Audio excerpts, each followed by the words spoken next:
You've probably had this happen before. You spent time doing something you genuinely wanted to do. Maybe you went out with friends, played a game, watched a show you were excited about, worked on a hobby. It wasn't forced, it wasn't an obligation. You chose it. But afterward, you felt tired. Not physically exhausted, but mentally drained. And it didn't make sense, because you enjoyed it. This isn't about doing too much or pushing yourself too hard. It's about a reality that most people don't expect. Enjoyment and energy aren't directly connected.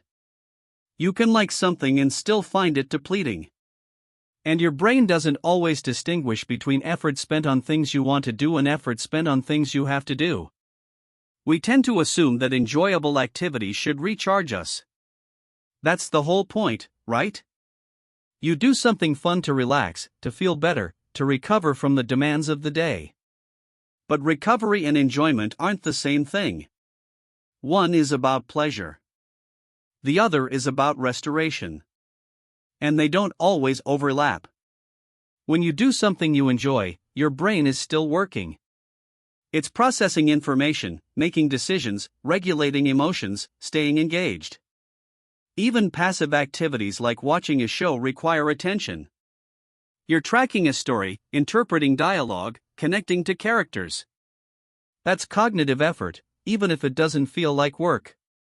Research into mental fatigue shows that the brain uses energy anytime it's actively engaged, regardless of whether the activity is pleasant or unpleasant. Enjoyment changes how you feel about the effort, but it doesn't eliminate the effort itself. Your brain is still running processes, and those processes consume resources. Let's say you go out with friends after work. You want to be there, the conversation is good, you're having a nice time. But you're also listening, responding, reading social cues, managing how you present yourself. All of that requires mental energy. By the time you get home, you feel worn out, even though the evening was enjoyable. Or think about someone who spends their weekend working on a creative project they love. They're not being forced to do it. They genuinely care about it. But creating something means making constant decisions. What comes next? What looks right? What needs to change? Even when it's fulfilling, it's still demanding. This is where the confusion comes in. You assume that if something drains you, it must mean you didn't really enjoy it or that something went wrong. But that's not how energy works. You can be genuinely engaged and still end up depleted. The two aren't contradictory. There's also the issue of stimulation. Enjoyable activities are often stimulating. They capture your attention, they activate your emotions, they keep you engaged. But stimulation, even positive stimulation, requires your brain to maintain a heightened state of alertness. And maintaining that state over time is tiring. Studies on arousal and cognitive load suggest that the brain can only sustain high levels of engagement for so long before it needs to downregulate. It doesn't matter if the engagement is pleasant. The brain still needs periods of low stimulation to recover. And if you go from one engaging activity to another without that downtime, the fatigue builds. Here's the uncomfortable part. Some of the things you enjoy might actually be more draining than the things you tolerate. A boring meeting at work might not require much from you emotionally or cognitively. You sit there, you half listen, your brain coasts. But a night out with people you care about requires sustained attention, emotional presence, and social energy. One feels worse in the moment, but the other takes more from you overall. This doesn't mean you should stop doing things you enjoy or that enjoyment isn't worth the energy it costs. It just means that pleasure and restoration are different needs. And sometimes, the things that make you happy are also the things that tire you out. The reason this feels so counterintuitive is that we're taught to think of fun as the opposite of effort. Fun is supposed to be easy, effortless, rejuvenating.